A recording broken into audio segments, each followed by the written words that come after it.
వరుణ్ తేజ్ గారి Korean Kanakaraju movie below average movie అండి. ఇది ఒక silly movie, saved by Satya's comedy అండి. ఎందుకు అంటున్నాను అంటే ఈ మూవీ స్టోరీ వచ్చేసి మనకి ట్రైలర్లోనే చూపించారండి.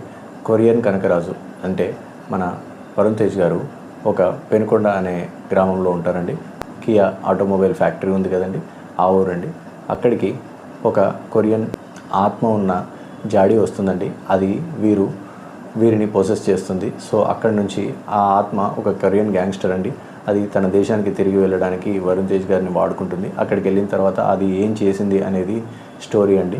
మళ్ళీ ఆ దయ్యం బారి నుంచి వరుణ్ తేజ్ గారు అంటే కొరియన్ కనకరాజ్ గారు తిరిగి రావడానికి, భారతదేశానికి రావడానికి ఎటువంటి ప్రయత్నాలు చేశారు అనేది మూవీ అండి. బట్ ఈ మూవీ స్టోరీని అంత గ్రిప్పింగ్గా తీయలేదండి. స్టోరీ అనుకున్నారు, దాంట్లో కన్వీనియన్స్కి తగ్గట్టుగా ఒకసారి సీరియస్గా, ఒకసారి కామెడీగా, వారి ఇష్టం వచ్చినట్టుగా దాన్ని వారి కన్వీనియన్స్ కింద మార్చుకున్నట్టుగా నాకు అనిపించిందండి.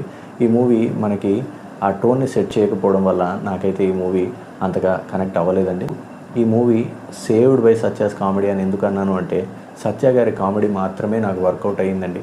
మిగతావన్నీ నాకు సీన్స్ అనవసరంగా అనిపిస్తున్నాయి. సాంగ్స్ నాకు నచ్చట్లేదు, ఫైట్స్ కూడా అంతగా నేను కనెక్ట్ అవ్వలేకపోతున్నాను. వరుణ్ తేజ్ గారి కొరియన్ లుక్ కూడా నాకు అంతగా మ్యాచ్ అవ్వలేదు. అండ్ కొరియన్ లాంగ్వేజ్ వస్తూ ఉంటుంది, డైలాగ్స్ అంతగా నేను కనెక్ట్ అవ్వలేకపోతున్నాను. అండ్ దానికి తెలుగులో ట్రాన్స్లేషన్ డైలాగ్స్ వస్తున్నా సరే ఎందుకో నాకు ఆ కనెక్ట్ అనేది అంత ఫీల్ అవ్వలేదండి. అండ్ ఎమోషనల్గా కూడా నేను అంతగా ఇన్వెస్టెడ్ అవ్వలేదు. ఈ స్టోరీ నేను బేసిక్గా నమ్మశక్యంగా లేదండి. నాకు అక్కడ వచ్చింది ప్రాబ్లం. కనెక్ట్ లేకపోతే ఇంకా మూవీ వర్కౌట్ అవ్వదండి నాకు.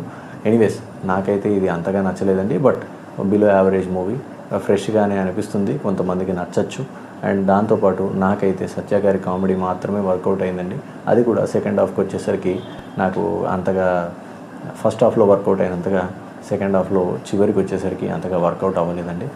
ఓవరాల్ ఇదైతే ఒక బిలో యావరేజ్ మూవీ అండి. థియేటర్కి వెళ్ళి చూసి ఎంజాయ్ చేసేంత మూవీ అయితే కాదండి.